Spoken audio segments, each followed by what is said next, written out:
Wow, you've got like athletic gear on, and you're drinking a Mick Ultra. You're like a fucking commercial over there. I'm ready to go golfing, baby. Are you watching your weight? I'm watching it go up. Amen to that. You and Emmett Johnson.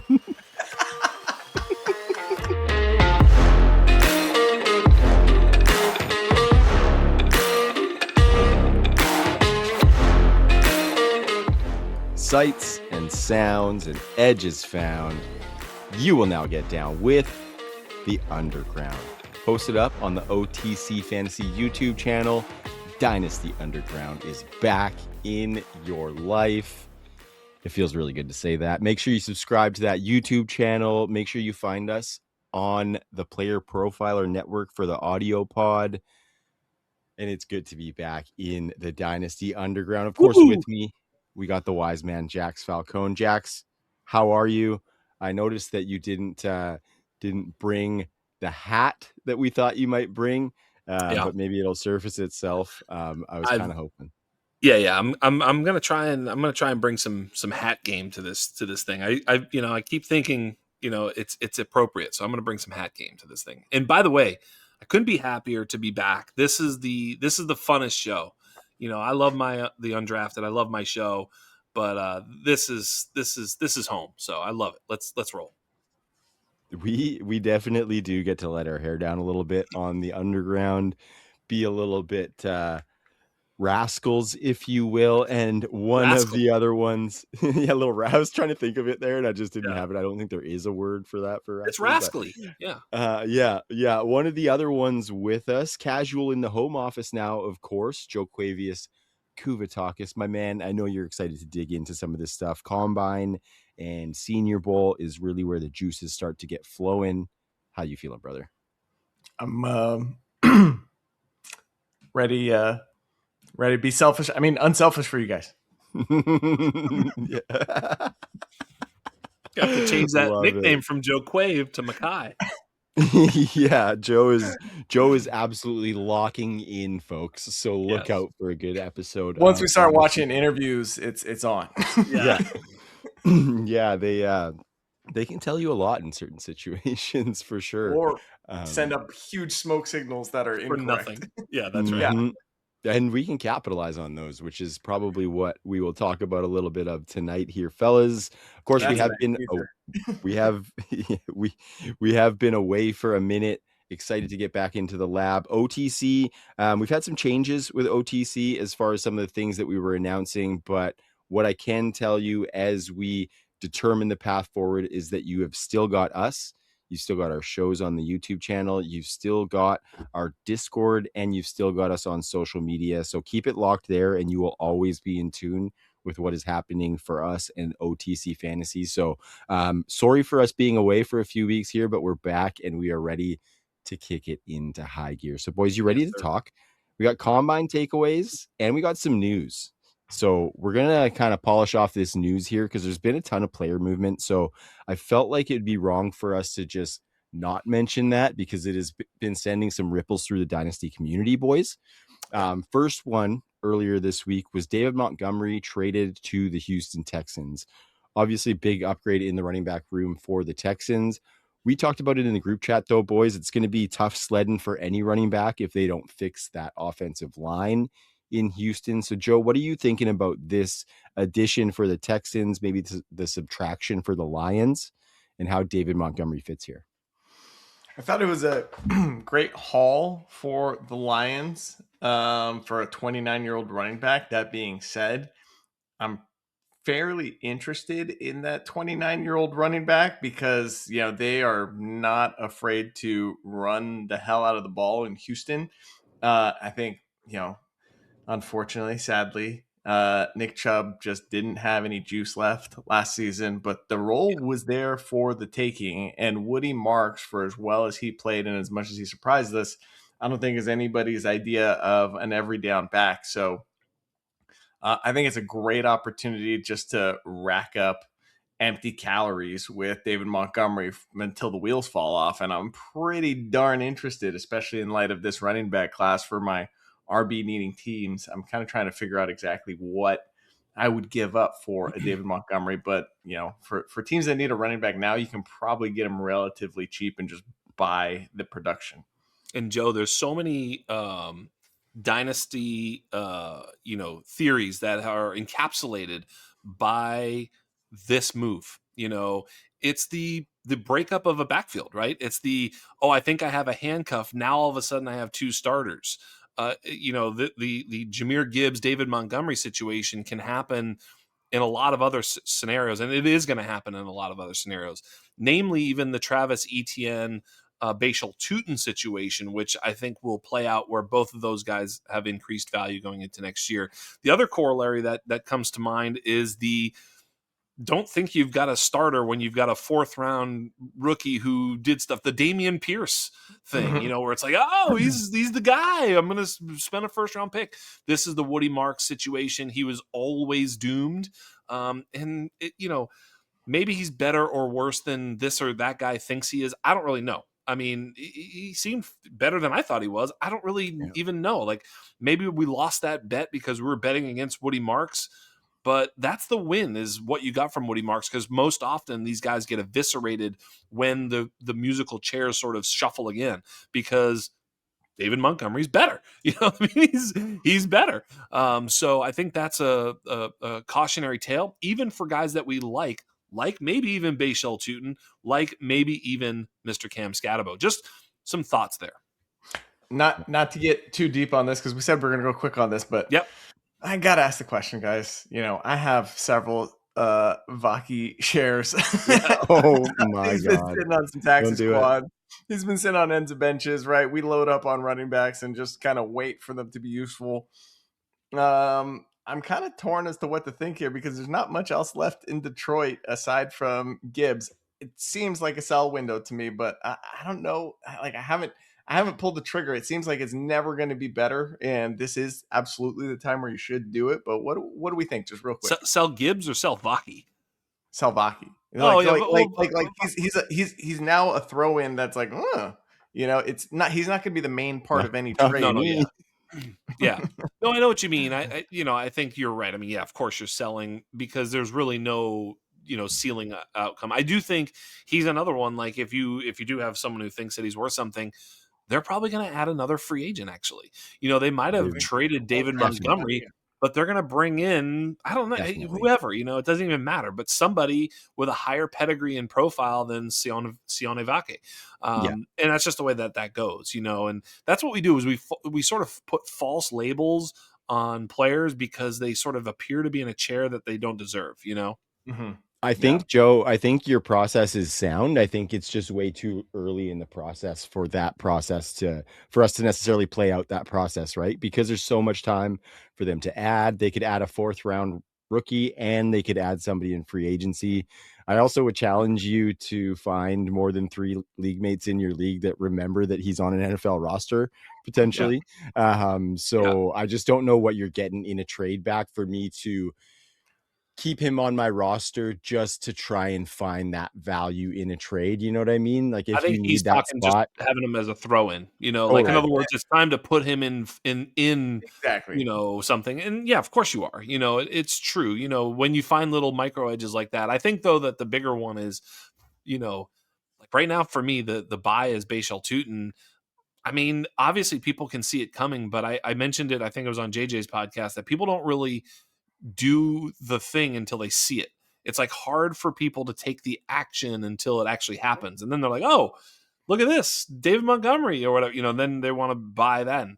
And I think that when Travis Etienne finally presumably moves on, right? I mean, is that what's going on? I haven't looked at the most recent information.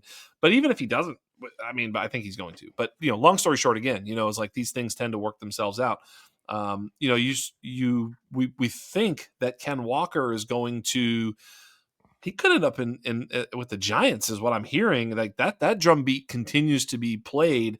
I'm not sure if it happens or not, but I think that 2 things tell me there that, maybe is, Charbonnet's hurt. Like, what are they going to do in Seattle? Like, is this a George Holani, or is there another move there for Seattle? I don't know. That's interesting, because it feels like they should just hang on to Ken Walker, but there has to be.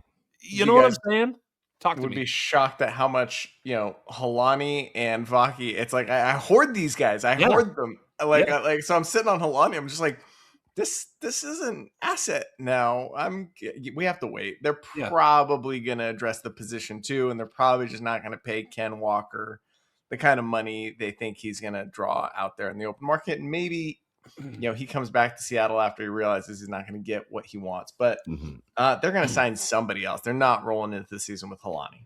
I'll put a dynasty game theory bow on this, which is that I was looking at a team. I think it was actually Dead Serious, which you were in, Joe, and I was looking at I just was like, wow, I have a lot of running backs. People were dropping players, and I was like, who do I drop? And I was like, man, I have a lot of running backs on this team, and a lot of them are not even on a roster. Like I have Cam Akers and Jarrett Patterson or whatever the fuck his name is. Like, right. And I'm like, I don't really want to drop them because they're running backs. And I looked and I just, I looked at you go to trade and then it shows you all the teams and it puts the, quarterbacks and running backs and wide receivers and tight ends. Mm-hmm. My quarterbacks and running backs went to the lower than anybody else's quarterback and running back. And I think that's the roster construction that I think is most valuable, is to have a lot of quarterbacks and a lot of running backs, and then just some good wide receivers and a couple of tight ends. You know what I mean? To be loaded up and to have not as many of those is generally not good, because whether it's Vaki or Halani, they actually do pose more value than the wide receiver that is synonymous with their value. Yeah, then a De'Ami Brown, right? Yes. I just cut De'Ami Brown today because even if he gets the opportunities, doesn't matter. Yeah, exactly. I would say that those two examples are probably the lower end of it, because I think for me, I'd probably cut bait on those guys maybe a little bit quicker and churn those into other running backs. You know what I mean? Just because I just think that those guys so often end up becoming a zero once again, and that's their result. You know what I mean? That I don't know. I'm just willing to kind of cut bait on those guys a little bit sooner, as opposed to kind of hope they're going to be something like.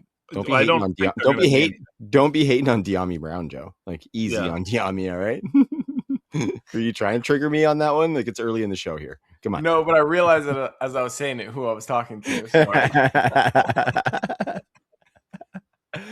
Kyler Murray is set to be released, boys.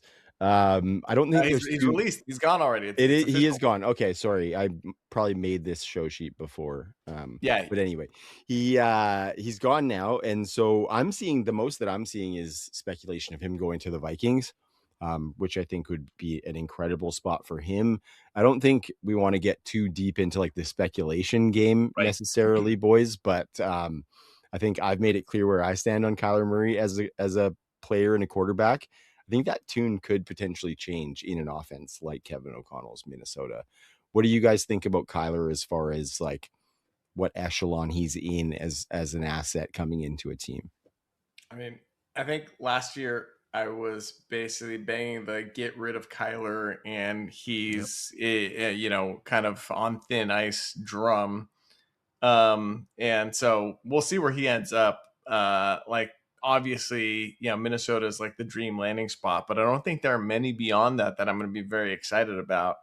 And I don't know that Minnesota is the right fit for that offense. I kind of see them as the dark horse to go get Derek Carr out of retirement. If anything, I think that's the kind of dude that O'Connell's probably looking for, as opposed to Kyler, who is his best out of structure and has never really been great in structure, and is reliant on getting outside the pocket and, getting a little older now. So once the physical traits start to fail him, has he developed enough as a quarterback to do the rest? And the answer is undoubtedly no. Right? I don't know. He might be a baseball player. I'm not joking. He might be a baseball player. That may happen. Yeah, that may happen. Apparently the A's are interested in him coming back if you want. Spent the first round pick on him, and why not? I mean, you actually get you also get to sell jerseys. He pays for himself, and if he's good, fucking bonus. You know what I mean?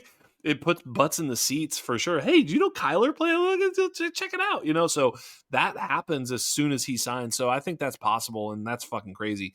I did not see that on the bingo card one full calendar year ago. As I was kind of talking about Kyler as a value last year, Joe was right, Trav was right. I guess you guys told me that I was wrong, but the answer always is, and I say this repeatedly, is like there's two ways to evaluate these players, and one is as an NFL asset and whether or not they're able to retain their work, and two is as a fantasy asset, and if they do retain their job, what does that look like? And I will say Kyler with a job is a player I want in fantasy, but he sucks kind of. So it's like a double-edged sword. But even though he kind of sucks and he's not a winning quarterback, if he's on the field, he's going to score you great fantasy points. This year, not quite as good, but whatever. You get my point. I do think Derek Carr has been rumored to go to the Jets, which makes me very happy as a Patriots fan. Oh, God. Just a fucking... What a car wreck. Pun intended. Mm-hmm. So that makes me excited. If I had the gun to my head, I think Kyler's in Miami. I think Carr's on the Vikings. And, Kyler could end up in Atlanta as well, depending on what they do with Kirk Cousins. I think that's not a bad spot for him, actually. No, I think that'd be great. Yeah. I'm kind of interested at that spot. Yeah, that'd be sweet. And I think that the point here, too, is Dynasty Game Theory bow on it again, is like you're just looking to, buy low on these quarterbacks. They're going to get a chance. Even Derek Carr, is it David? Which one of these Carr bros? Derek Carr is going to get a shot again. I'm joking. But, it's like, Tua right now. Nobody wants Tua. And nobody in the NFL even wants Tua. And I get it. Like, so the point being there is like you should be able to buy for trash, for nothing. And, you want to sort of have a bunch of these guys, on your team. Yeah, I can tell you there were teams that I had one good starting quarterback and then everybody else got hurt or whatever, but I had enough backups where it was like the Rubik's Cube of who was healthy and starting. I always had a starter. It was like, I can't remember who were all the losers that got starts last year, but I was able to play a QB2 in my, Superflex spot. And it was a competitive team. And, you're just like, whoa, look at this. I got whoever it is. It doesn't matter. So a lot of these guys are startable once they get in there. So it's worth having a bunch of backups. Any quarterback in the top 64 quarterbacks is well worth rostering in any 2 QB or Superflex league. Yeah, it's the same thing as running back, right? It's like, with less of them being viable, therefore you want to have a good amount of them because they're going to get shots in. Like I picked up Carr in so many leagues at the end of last season when everybody had kind of cut him and finally given up, realized he's not going to play last year. Retired. All right. Like, exactly. Like, I think he's definitely on the radar to come back. So and he's not that good, so nobody cares. They're like, fuck it, I don't even like him. So it's true, and it's true. He's still a back end quarterback too at best. Like even the idea of like us telling someone to go pick up Derek Carr, like for sure he should be he's rostered in every league I'm in.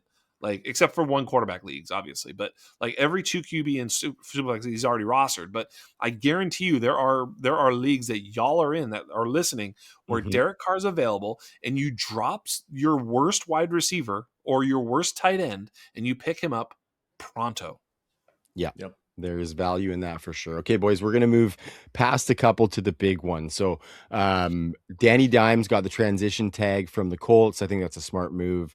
Patriots released Stephon Diggs, which I thought was very interesting, and I didn't expect that after a good season.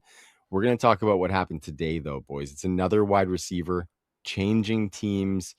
DJ Moore has been traded to the Buffalo Bills. I think the Bills sent a second for DJ Moore and a fifth, I believe it was. I think this is a good move for both sides. Gets DJ Moore that number one target on a team that he is looking for, and all of the young guns that we're hoping to flourish out of Chicago, Rome Odunze, Luther Burden, Colston Loveland, have that much more runway to do just that, boys. So Olamide Zaccheaus. Don't even start with that again. Don't even start with that again. It's so bad that we had to see Olamide Zaccheaus over Luther Burden all year. It really was painful to watch that happen. But anyway, I'm sorry. I mean, at least he has a great name. Like, at least it wasn't like John Smith or something, like some lunch pail John Smith out there. Like, Tanner Koziol. Zaccheaus is a pretty dope name. So what do you guys think about this move? Like, were you most like, obviously I think we all like and have been pushing some of these Bears players. So I think we were probably all, I think it's safe to say, most excited for those Bears guys, but has to be a big win for DJ Mo Moneybag holders, right? This is a win for fantasy football. Like, Yeah. this is just, there's no, who loses? Like, what's the down? Like, what are we talking about? Like, even what are the losers? Like Keon Coleman, who cares? Like, this is a win for fantasy football. I can't ever remember a trade where everybody just unanimously celebrated. Everybody's bags just look so much better. I made so much hypothetical money today off of that exactly. trade. Yes, Luther Burden, Colson Loveland, Roman Lindsay, like Josh Allen. Everybody's like Josh better. Allen, DJ Moore, all of them. Moore for sure. This is so good for him. Across the board. Win. And thank God, I'm not one of those sad Khalil Shakir owners. Right. But that's like, I have zero shares, zero cares. He's like the only one. Shakir and Keon Coleman. So yeah, I'm with you. Yeah, exactly. So I think it was the Antonio Banderas meme where he's looking at the screen. Like, I literally did that today when that came across. I just like looked back. I was like, I did it. I did it in real life. Incredible. Yeah, it's very rare that the fantasy community unites in such a way, boys. There's often, lots of vitriol out there. The world needed that. We did need that. The state of things, like, ooh, God, that's the best news I've heard in years. Yeah. Yes. I think my Dalton Kincaid bags might even be happy, boys. Like, I think this is kind of good. This is good for him too. Yep. So he's fine. Great moves all around. Hashtag Trav was right. Joe reminded me because I called this to play out. Totally forgot about that, Joe. So I appreciate you reminding me that I should toot my own horn a little bit there. Yep.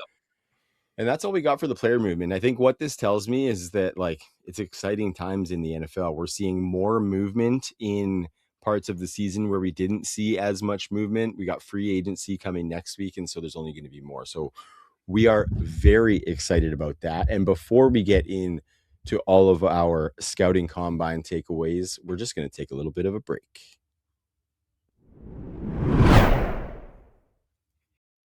And you are back with Dynasty Underground. Just talked about some of the big player movement news in the NFL, and we're going to move into our scouting combine takeaways. Boys, this is an interesting class. I think my biggest takeaway was just, it's a bit lackluster. I have to be honest, boys. I think this is an interesting time of year because you guys are a bit of a trigger for me to start my process sometimes. And Jax, I think you actually started earlier than I've seen you start this year on your rookie process. I think you were at it in like the NFL playoffs this year. So hats off to you. Although I cannot do that, it is fun to get some of those early pieces of information from you.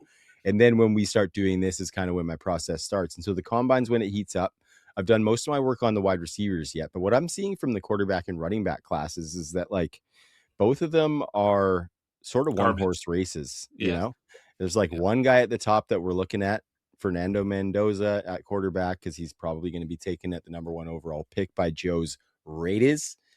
And then Jeremiah Love at running back. And so just thinking about the class overall, I think that it's going to be interesting to see how this plays out in drafts. And we'll probably talk about that as we roll, boys. But why don't we talk a little bit about Mendoza there, because he is projected as that number 1 pick to the Raiders. Showed that he has some dog in them in that national championship game. We'll figure out at a later date where he ranks on the Lumen scale, boys. We'll talk about that at a later date. We need to see a little bit more from him, but he weighed in like he had a literal dog in him. Yes. Yeah. 236 pounds, I think, Jax, which I would never have guessed that by watching him play. I would have given him 220 tops. 220. Yeah. Looked like a bit of a bean pole. He had an extra little golden doodle inside of him or something. Yeah, he's got a dog in him for sure.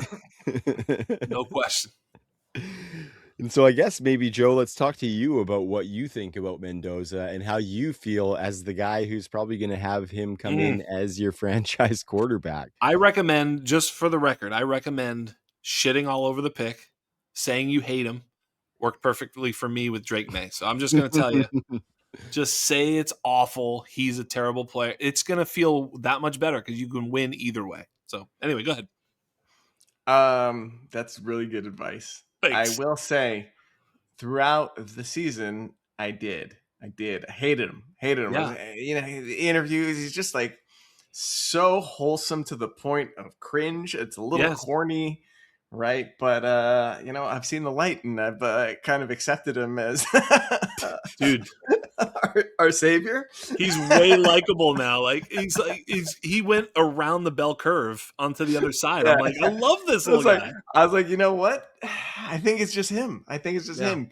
No, what's really sold me is I'm convinced that he's an absolute nerd. And if we did not go get Clint Kubiak as our head coach, I'd probably be very, very nervous and very, very concerned about this pick. But I'm like, all right, that actually feels like a good scheme fit too. So I don't know, like I'm cautiously optimistic. We're talking about trading Crosby and probably getting a couple firsts for him. It's like, oh, could we fix the O-line and be fun again? Yeah. I'm optimistic for the first time in a long time, guys. For the first time in a long time. So I don't know. That's probably dangerous ground, but I feel very like dangerous ground. I'm pretty realistic about my team. I haven't really believed in them for since Carr was our quarterback. Since the aforementioned Carr broke his leg, I stopped believing in this team. Right. So I don't know. I'm too close to this. I think you're. Don't take my advice. No, I agree. When I'm too close to it, that's why I got nervous. I was like, oh my god, we couldn't have picked the best play. Like this is bad. And there were some red flags with Drake May. Like, I mean, let's face it. If you modeled, he was a little bit iffy. If you watched film, he looked a little erratic and a little skittish, which he didn't really do until the Super Bowl. Sorry about that, boys. But I think he was also hurt in the Super Bowl. You had a couple of, not to get on Drake May, but you had a couple of sound bites asking him if he was going to continue. Are you sure you want to continue? They don't say that to normal football players in the Super Bowl. Obviously, he was hurt. But nonetheless, same thing with Fernando Mendoza. Is like, if you're the Raiders, you're like, I mean, a Raider fan, you're like, is he going to be good? I hope so, but you can't say he's going to be. I think he's going to be fine. I really do, and I think the scheme is a great spot for him. I'm starting to warm. I was thinking early in the process that I would have 0 shares of this guy, and now I'm like, you know what? I think if, especially at the 105, like when he falls there, of course I'll gladly press the button. It's going to be a more interesting question as we go along as to whether or not you take him over any or all of the wide receivers. I don't think we're taking him above Jeremiah Love. Jeremiah Love's too clear of a hit prospect. And we covered this, JJ Zacharias, when I was on his show, he did a great job of sort of leveling that. I agreed with everything he had to say on that, which is that it's just too clear that Jeremiah Love's going to hit. So why take a risk at any other position when you have got found money at 101? That being said, I think Fernando Mendoza is, like you say, he's kind of a nerd, a football nerd, and will do everything in his power to win football games, even if it means not getting laid. Yeah, that's where he sold me when he said, like, I don't have time for a girlfriend. I was like, oof, man, this guy's committed. I like virgins like that. That's great. Yeah, I'm not sure about going to Vegas for Fernando Mendoza though. Yeah, he can just do it on the quick, just use a little extra of that signing bonus. He'll be good. Yeah, poor kid's gonna be a little tainted after a couple seasons in Sin City potentially. Taint you don't even know. Yeah. But that being said, yeah, anywhere from 102 to 105 is fine. Yeah. I'm in that position in a couple of leagues where I'm sitting at the 102 and I'm like, there's somebody we're going to talk about later who I probably should be picking, but I'm like, my quarterback situation is sketchy enough where I may have to just take this shot. And I think you're right. It's tough because if we look back on like Cam Ward and you look back on some of these picks, like, it's not like Cam Ward is worth a high first round pick to many dynasty managers right now, but a lot of the players you picked instead of him might be, so it's a tough spot, but the quarterbacks are so valuable. Yeah. It's not as much about that as much as it's about, in my mind, that none of these other prospects at any other positions outside of Love are like, you must take this guy, right? It is due to an absence of like no doubters in this class. It's like, oh shoot, I think I'm going this is one of those situations where it's like, all right, if you need a quarterback anywhere in that range, it's okay to take him. Yeah, Right? I agree. Yeah. I think the no doubter is probably that Fernando Mendoza gets like 5 years as a starting quarterback in the NFL, and that's a pretty good no doubter to bank on in a superflex league. Like, we don't know what the upside's going to be yet, but I think there are situations, boys, where we're definitely going to be, as draft season gets closer, I think he's going to be more firmly closer to that 102 than you guys are saying. Still early in my process, of course. I think there's going to be situations where people take him at the 101, though, because if you think about that team that's not competing, right? Taking that running back doesn't always help you get into that competing position. So if you can't trade that pick back, which we would recommend that you do, and even then, if you want to get Mendoza, you don't want to go much further behind 102. So it's going to be a little bit tricky. You might be willing to take him with that 101 because you have that longevity of the quarterback versus wasting the running back's prime while you're still rebuilding your dynasty roster. Yeah. I actually thought about this exact point because, Jax invited me to a league. I adopted an orphan in one of his leagues, and, the big sell was you got the 101. I was like, you know what? I don't have any 101s. I want this 101. I'm going to take it. Right. And then I look at the team, I'm like, oh, this is not a team where I take a running back with the number one pick. But then I was thinking about it, I was like, all right, do I trade back and just try and get Mendoza because that team desperately needs another quarterback? And the answer is no. You still take Love and you get 3 first-round picks for Love in a few months, right? You still take Love. Yeah, like you have to. You have to. Yeah, and I was gonna just push back. Not a big deal, but like, you said 5 years. There's no guarantee for 5 years. But I will say, but I will say that as bad as Cam Ward played, which some people will say the underlying film was good, but let's face it, he was non-playable in fantasy, and they didn't win anything. So I mean, how good exactly was he? Not very. And he's the locked-in starter for the next year. So he's getting year 2 with no challenge whatsoever. Yeah. I would imagine the same type of treatment would be afforded to Fernando Mendoza. So that's kind of the point, is that you at least get the start of year 2. And, I can tell you that Zach Wilson, Kenny Pickett were sort of afforded very much the same thing. And I can tell you in one instance, I was unable to sell Zach Wilson appropriately. And in another instance, I was very able to sell Kenny Pickett for a future first. And of course, that felt great because obviously Kenny Pickett no longer worth a first. Newsflash. So when you see that off ramp, you do get the off ramp with the quarterbacks. Is kind of my point. Yeah. Even ones that aren't drafted at the 101 in real NFL. Mm-hmm. So, boys, if draft was yesterday, Fernando Mendoza went 101 to the Raiders. Fernando Mendoza or Cam Ward Dynasty? Mendoza. Me too. Yeah. Yeah, I mean, we've seen Cam Ward not be that great, and there's still reason for hope. But I mean, it's literally just anchoring to a bad rookie season versus a clean slate, right? That's right. Jax, you just mentioned the term underlying film. To me, that kind of means this happened very rarely. You know what I mean? Like, that didn't happen very often. It's like, well, if you watch the film, he was a lot better than the numbers. It's like, for three or four. I actually am a little bit optimistic for Cam Ward, but sure. Yeah, it's just underlying film. We need overlying film. Yes, playing really good. Look at this. He's really good. Yes, we need to be lying everywhere. Yeah, right. I'd rather have overlying film than underlying film. Yes. Only one more quarterback I wanted to mention because he's an athletic freak. Talon Green out of I believe it was Arkansas. Yep. 4.3 640. I think he tied RG3 for the best 40 of any quarterback of all time, I believe. This is I'm saying that we're not calling this a Jalen Milroe situation right now. Right, boys? What do you mean by that? Where we're, even if he, comes in as like a 5th round pick or something like that, we were a little bit bullish on Jalen Milroe last year, right? I don't think we would probably be the same way on Talon Green even if he's like a 5th or 6th round pick, right?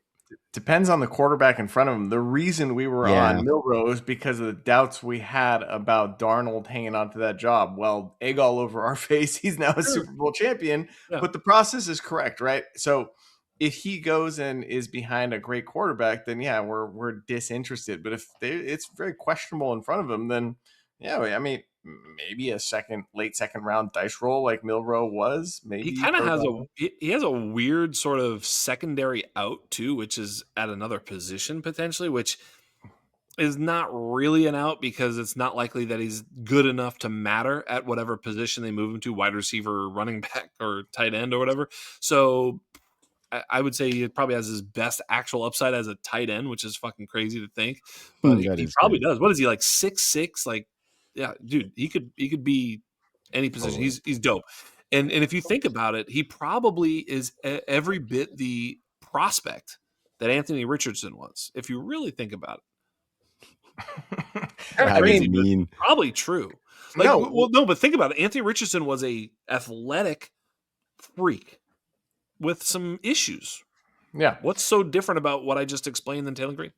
I mean, yes, and not only that. I mean, we saw Justin. Yeah, obviously Justin Fields had a much better college resume. Oh yeah, But we saw him be a QB1. We saw Terrell Pryor come in, get valuable starts as a quarterback, and then turn into, to your point, 1,000-yard receiver. a I think 1,000-yard I think receiver. all these guys had way more pedigree coming out though. Absolutely. You know what I mean? Like this Absolutely. guy's going to be just a 40 time. I think those guys were a little bit more than that. I would probably say.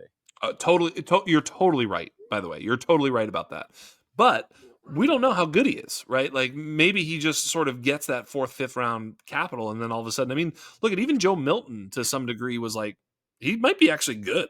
Like we made fun of Milton, and we were like, me personally, I was like, Joe Milton's not an NFL quarterback. He's not an NFL prospect. He's not good enough. Da da da. Completion percentage. Turns out he played pretty good in a few little stint spots, both for the Patriots and the Cowboys. He may actually be a top 30 or 40 quarterback in the world. Like it's possible. You know, Taylor Green could be a top 150 quarterback in the world and he's a bum. You know what I mean? That's what's kind of crazy is like, you know, you're almost, how good is he? I don't know. You know, how good can he get? You know, these guys have to improve. I mean, we talked about Jackson Dart, all these players that Fernando Mendoza is another one who improved every single year. You never really know until you put these guys in these situations with their another one, Malik Willis, you know, who we thought was pretty much a liability as a passer, was kind of dope as a passer over the last 2 years in spot starts. Yeah, you're getting first round picks from Malik Willis now. So Yeah, you that's just never know. Yep. It's not to say that we think he's Malik Willis or we think he's Anthony Richardson or we think he's Justin Fields or we think he's Jalen Milroe. He's one of those guys. You know, you Yeah. know what I mean? yeah. Totally. With It's a less pedigree, process. to your point. Yeah. Yeah, it's a process play. Okay, boys, let's move on to these running backs because we talked about it. It is a top-heavy class. I think in terms of the combine, not very many guys did all the cool shit as far as workouts. We had some, but not too many. Jeremiah Love definitely proved that he is a wagon, and I think it's dope that he tested because he, of all of these running backs, didn't have to at all, I don't think, because he's so far and wide ahead of the pack. But he wanted to show what he had, and I think it was a 4.36 that he ran. Yep. I don't think there's too many notes that we need to have on Jeremiah Love at this point, boys. He seems like the wagon that he has been advertised as, Yes. and I'm happy to move forward as such, boys. Same as you. Yeah, dude, this guy's awesome. I mean, he really is awesome. Yeah. I'm a little annoyed we didn't get a burst score out of him because he didn't do a vertical, Right. but he did a 120. Oh, excuse me, he didn't do a broad jump either. So but the 117 speed score plus his production profile is all we need. Anything It's over unreal. 110 is fantastic. Mhm. Yeah, it's awesome. He's awesome. So behind him at running back, guys, like I said at the top of the show, I've been, or at the top of the segment, I've been kind of working through these wide receivers a little bit more. So I don't know too much on the depth of the running back class. But Joe, I know you like to get into those combine numbers. Like I said, Jax, you started early this season. Joe, maybe we'll start with you. What did you notice from the combine specifically? Anything that popped out for you? I mean, there's just a couple. Well, one, how many dudes just didn't test is really annoying. Jonah Coleman, I needed to see something from him, right? He had a chance to be the RB2 in the class, and he kind of no-showed at the combine in terms of testing. So we'll see what happens at his pro day, but you know how those go. It's like, how much do we trust this? Katron Allen, same story. I'm just like really, really annoyed by a bunch of these dudes. Then a guy I do like that we were talking about earlier, from a profile standpoint, is one Mr. Emmett Johnson. And, You he could say his is. profile is robust. And so he is all of 202 pounds. Yeah. All of it. Yeah. Yeah. And he runs a 4.56, which is no slouch. Fine. But at that weight, it puts him under a 95 speed score, 93 speed score. Yep. His burst score, we don't have that because he did not do a vertical. So I don't know, man. Like, I really, really, really want to like Emmett Johnson, and I like his receiving and everything, but the testing's not great. And you may have seen this floating around Twitter, the photo of him with his shirt off, which kind of looks like me with my shirt off. He's got a serious gut on him.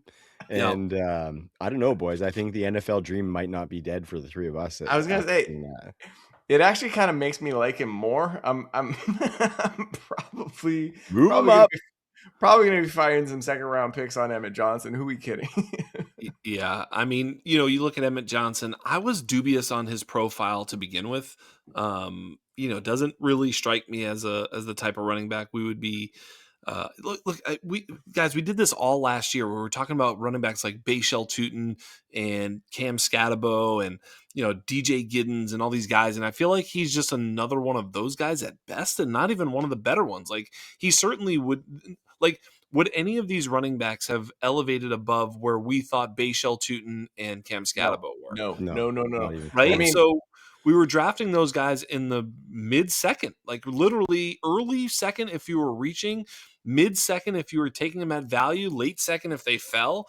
I can tell you I've got a couple of, Bayshell Tootin late seconds. And again, he didn't do anything really in his first year, but now we've got a thing. Anyway, I don't think that I would take any of these guys, any of the other running backs ahead of him, including even Mike Washington, Mike Washington, who ran a 4.33 at 223 pounds, a 126 speed score. Look, that's all well and good. I think that puts him maybe in the Bayshell Tootin area, because that's kind of what Bayshell Tootin was. He was a somewhat underperforming, college player who ran really fast, but I thought his profile overall is probably better than Mike Washington's anyhow. So, I think one of these running backs, I've said it on JJ's show, I'll say it again, whoever the running back 2 is, out of all these guys, I'm not drafting that guy.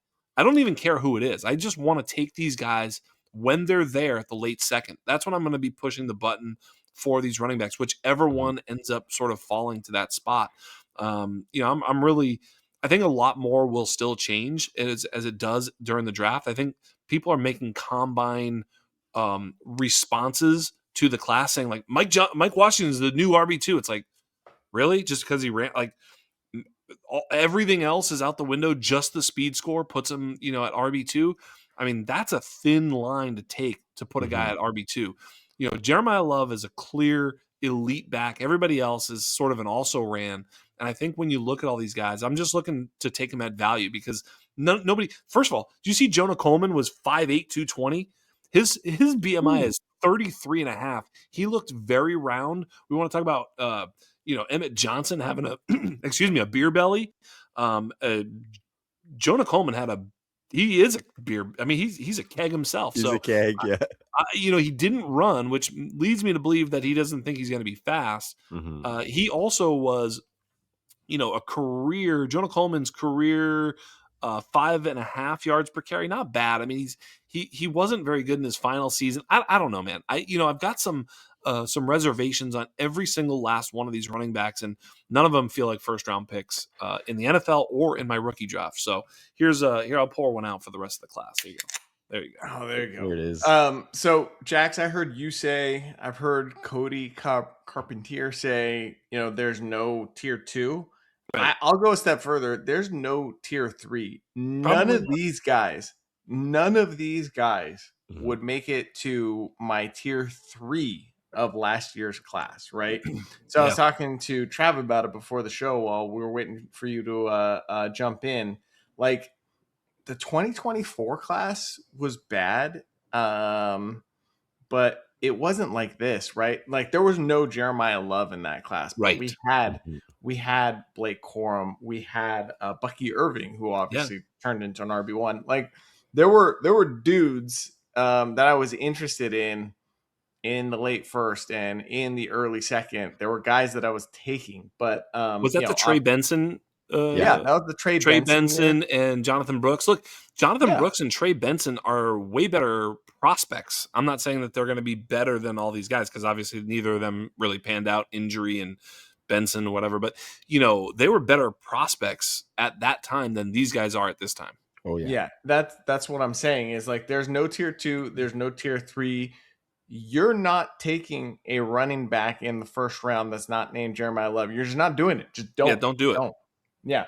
Like, I'm kind of defaulting to my Devi priors that it's like, I don't know, like Nick Singleton, we don't know because he broke his foot, but like that's still probably the most interesting guy. I will just mention, you said Mike Washington.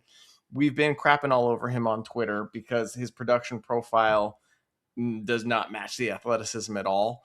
The athleticism is enough to get your attention, and he is worth it at a certain point, but somebody is going to overdraft him based on that athleticism.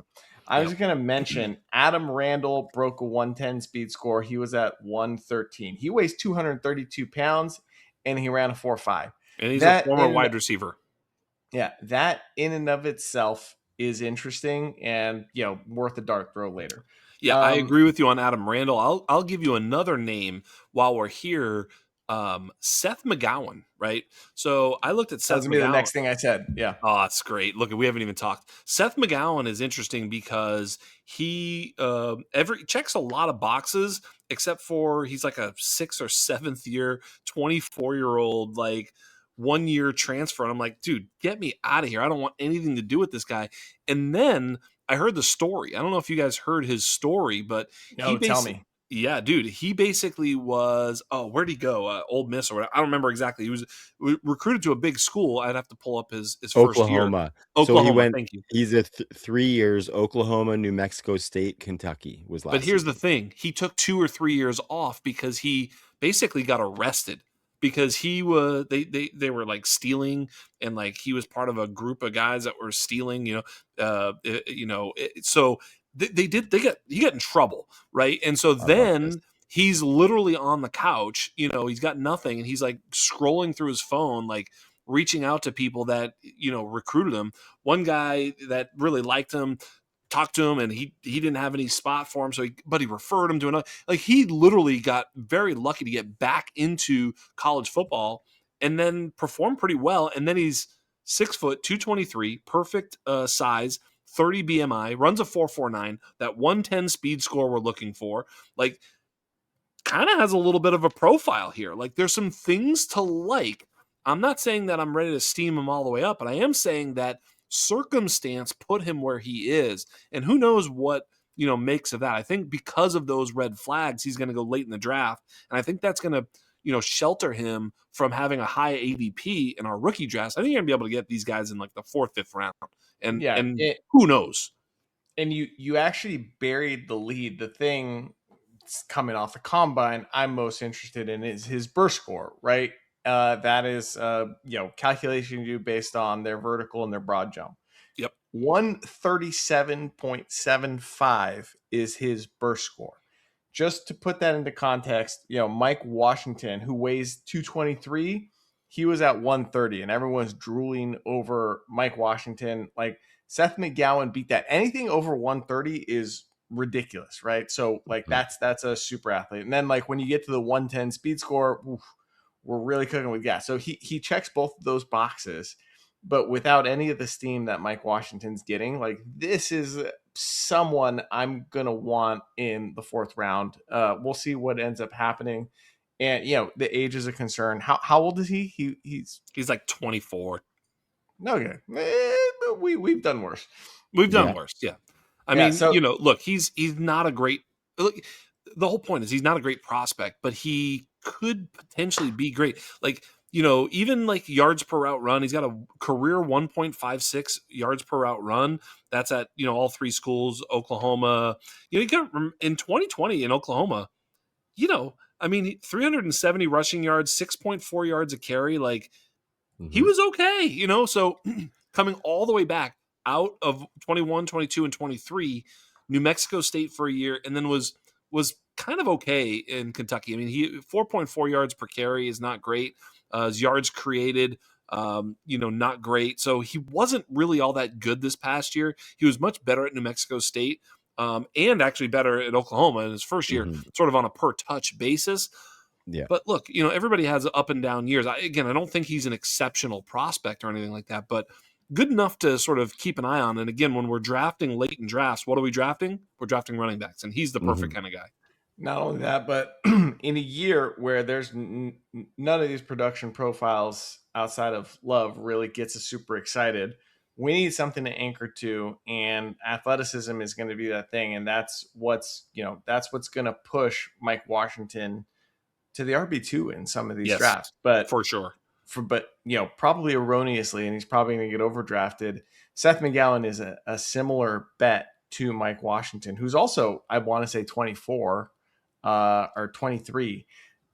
It's a similar bet, but at the right price, right? So we're going to anchor to the athleticism at the appropriate price in the absence of the production profiles that we want to see. And we're going to be firing on wide receivers and a couple tight ends early. Yeah. And it'll be curious to see how, you know, the lack of depth of talent is going to impact how some of these guys might get drafted or might get not drafted. You know what I mean? Because it's interesting. Last year was a good class, and a lot of these guys got pushed back because there was so many of them.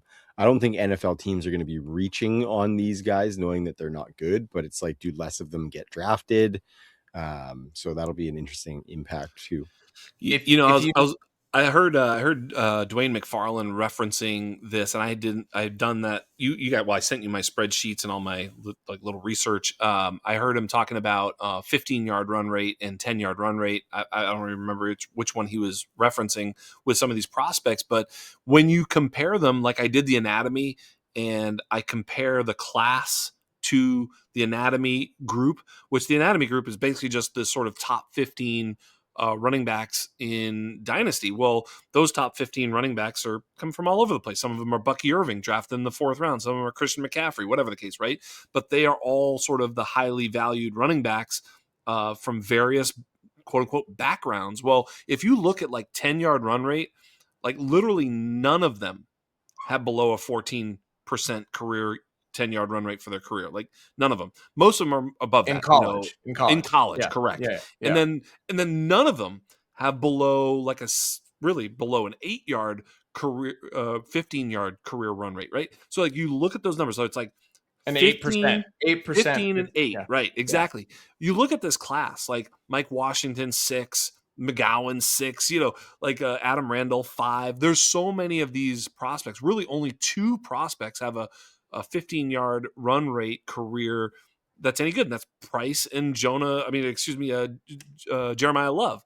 And so like when you look at just some of these metrics, they're just one little metric, but you kind of realize maybe these aren't the type of prospects that I think they are. You know what I mean? They're the guys available, so we tend to put them at the quote unquote RB2 chair, but they're not really. They're something else. They're further down the list. And I think that's the thing to sort of put them in context. And, you know, the listeners don't always want to hear that because they want to hear, no, this guy's going to be awesome. Mike Washington's going to be awesome. And it's like, maybe, but probably not. I'm actually really glad you brought that particular metric up because I was looking at the same thing. And there's a name from Navy. I don't know anything about this guy. I suspect that he carries a lunch pail. He does. Eli Heidenreich. Used to be a fun fact. Used to be a WWE wrestler who went by Heidenreich. Wonder if there's any relationship. Oh man, I hope so. I bet you there is. I'm gonna. Oh, that would. We need to get to the bottom of this immediately. He's breaking. That's all additional sorts of lunch pail. he's breaking all sorts of models, including the Lumen scale model. But yes, he does, man. His average, what was it? His average yards per carry is 6.8 for his career. His average yards per reception is 18.3. These don't even fit on the scale. These are off the scale. So yeah, I know there's some gimmicky stuff there, but bless your soul, he has been very, very good. Not only that, all right, you mentioned 15-yard run rate. He's at 10.7. So, he checks that box. Then 10-yard run rate, he's at 19.5 for his career. So, okay, yeah. Best in the class. So, okay, I'm interested in his receptions. Best season, 51. Yep. All right. I don't know who this guy is. I don't know anything about him, but these numbers are getting me pretty interested. Then he weighs in at 198 pounds, so just shy of that 200-pound mark at 6 feet. So his BMI is going to be a question, but speed score 101 passes the threshold, and burst score 120 passes the threshold. So with the receiving profile, I think he's going to be a wide receiver, Joe. Okay, all right. I think he's going to be a slot wide receiver. I do, but here's the thing. He has utility in the run game, obviously. Like he's a football player. Like just put it in quotes, football player, hashtag football player. And you're right. Is he going to be a every down, grinded out running back? No, but can he be a pass game weapon from wherever he is? Like you want to run 5 wide? Yeah. You want to run, him in the backfield? You can do a lot of different things with this kid. And I do think he's going to get drafted. And, this is one of those classic, I'd love to see him land with Belichick moments. I was going to say, he feels like a Patriot.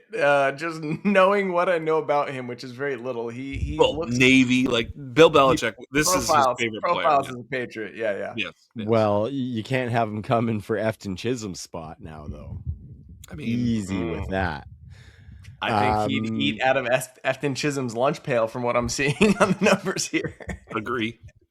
Tough news, boys. Not related to the wrestler. No. Mm-hmm. You look. I'm glad we know. Yeah. The Lumen would have been off the scale after that, I think. Right. Would have been insane. Okay, boys, we're going to get into these wide receivers in just one sec, but we will be right back. All right, it's time to dip our toes into the wide receiver class, boys. This is where some of the depth lies. I would say, though, the depth isn't crazy this year. I think we're going to have to find some of those diamonds in the rough, as we like to do here at OTC Fantasy. But a guy who right now is sitting as my wide receiver 1 didn't work out, weighed in, but I think more so than anything, we got to do a little bit of a weirdo check on Makai Lemon, boys. For sure.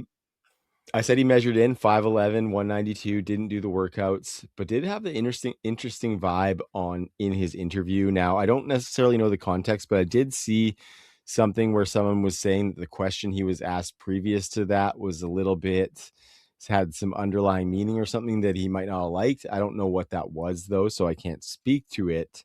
What did you guys make of the kind of weird body language and responses we had from Makai Lemon? Listen to me. This guy has alpha wide receiver 1 written all over him. We've said this on this program many times. I want my wide receivers to be a little crazy. All right. I like the head movements. I don't know what the fuck this dude's thinking, and that's exactly what I want. All right. Give me all the Makai Lemon. If people are bailing on Makai Lemon because they think he's a weirdo, and are ignoring the rest, they're missing the whole point. They're missing the whole point. What it takes to be a wide receiver in the NFL. This dude has it. He's dripping. He's dripping alpha. So I'm in. I couldn't ever be more in, and I couldn't be happier that people are out because of, I don't know, some weird interviews and head movements. That's his swag, and I appreciate it. I love it. Gimme. It's going to continue too, because I don't think he's going to be the first drafted out of Tyson Tate. I think it's going to be the third drafted. I think that's going to give him a bit of a, 105, 104, 105 ADP. So I think if you have Makai Lemon as your wide receiver 1 and you're drafting in the top 5, you'll be able to get him a sort of more than you you want, so to speak, right? You'll be able to get him as much as you want. And, I'm okay with letting, Tate or Tyson slip to me, but I think I do prefer Lemon. I probably won't pay very often to move up because I'll just take what falls to me. But I think there's going to be a lot of Dynasty gamers who are going to take Tate and Tyson ahead of Makai Lemon. So, yeah, I think we're kind of leaning Makai Lemon wide receiver 1. I think we feel that way. His profile feels the strongest in so many different areas. Like, even missed tackles force, he's basically second to, my favorite player in this draft, Omar Cooper. But, I do think like almost no matter how you sort of slice him, the only thing that you could probably say is, yeah, he's a little weird and he plays a lot of slot. That sounds like a fun time to me. Yeah, exactly. We talked about this in our last episode or 2 episodes ago, right? We're so scared. We're scared of guys that profile as slot receivers in the NFL because there are other dudes that can just do that better, right? Right. This is a guy that oh my God, I did it. This is the guy. Drink. It's the new season has begun. This is the guy right here. He profiles as the power slot that we want. 3.02 yards per route run for his career. This is not some best season smoke and mirrors. This is for his career. 27.71% targets per route run for his career. Yep. Flying colors on 2 of the more important metrics. And oh, by the way, he likes to block. Yeah. So he's going to get on the field. I don't know. I don't care if he's a weirdo. I don't care. I'm super interested. I like that more. Yeah, and we love the Puka Nacua stat where he is number 1 in career first downs per route run at basically 0.13. Just everywhere you look, he analytically says, draft me first. That's Flying what his colors. analytics said. Yeah, Flying it really colors. is. And to me, the 5'11", 192 was like, okay, that's fine. Yeah. Like, I didn't want to see 5'10", 185 or whatever. Like, I was like, it's like, we'd love to see 6 foot 200. Like, that's what we want to see. Yeah. Guess who that is? That's Omar Cooper, by the way. But we wanted to see that. But 5'11", 192, hey, we knew he was a little bit smaller. It's fine. He's a dog. He really is, man. I mean, everybody who you hear, say who's watched him play is very, he's just he's ripping fools off. And that shows up in his run after catch. That shows up in his missed tackles forced, off the charts on all of it. So it's really, really great. Not only that, like, because he's a little bit undersized, you definitely need him to be a little crazy. I just can't explain to people enough how this is actually good signal, right? It like is. We want that. Yeah, it is. Yep. If he was like nice and okey doke, I'd be terrified. Yeah, like if Fernando Mendoza was a wide receiver, never even look at that guy. Yeah, absolutely. Can't have it. Yep, absolutely. I like that, and I think this kind of weirdo stuff is kind of exactly what we needed for us who are thinking of him as the wide receiver 1 in a fairly closely bunched top 3. This is kind of the separator that can get us that little bit of a discount, like you mentioned, Jax. And I think, some of that sentiment for me was coming from a little bit of previous steam on one Carnell Tate. Before the combine, people were kind of hyping him up, and I like Ohio State, and so I keep an eye here and there when I can, and was liking what I saw. Looked into the data profile. I have some concerns, boys, but maybe we save that for a different conversation or after. What did you think of his combine and the 40 time at his size and what he was able to put together? Yeah, to me, that's the nothing burger, right? So, like, people might fade him. I don't actually think people are going to fade him because of the 40 time. I think enough people are saying that it doesn't matter, that they now know it doesn't matter. What they're failing to mention is that there are other things on his profile that do matter that are more alarming to me. And I have to say that I do sometimes give credence to 2 things. Number one is sort of we've said it before, the NFL intelligentsia, the fact that everybody thinks he's awesome. He's probably awesome. The fact that he was like the most efficient wide receiver in college football this past year probably means he's awesome. So he's probably awesome. Some of the underlying metrics that we look at that go into the model, that go into really anybody who's trying to predict who's going to be a good wide receiver, those are a little bit scary. We probably give him a little bit of a break for that because he played with other awesome players, Jeremiah Smith, Emeka Ibuka, Marvin Harrison Jr., et cetera, all these great guys. But as I mentioned before, those guys also played with those other guys, and they didn't have numbers this ugly. Marvin Harrison Jr., Emeka Ibuka, JSN, Jeremiah Smith, all these guys had better underlying stats than Carnell Tate. So for that reason, I'm a little bit tepid, but I can't discount him altogether because he looks really awesome. Same, man. Yeah. Yeah, the thing, like, the criticism of Egbuka last year was, he was always second fiddle, right? Yeah. Well, Carnell Tate was always third fiddle until last Right. year. Right. It's true. Like, I'm interested. I think he's definitely belongs in the top 3, and I think he's kind of like discount or Timu. Let's call him Timu Egbuka, right?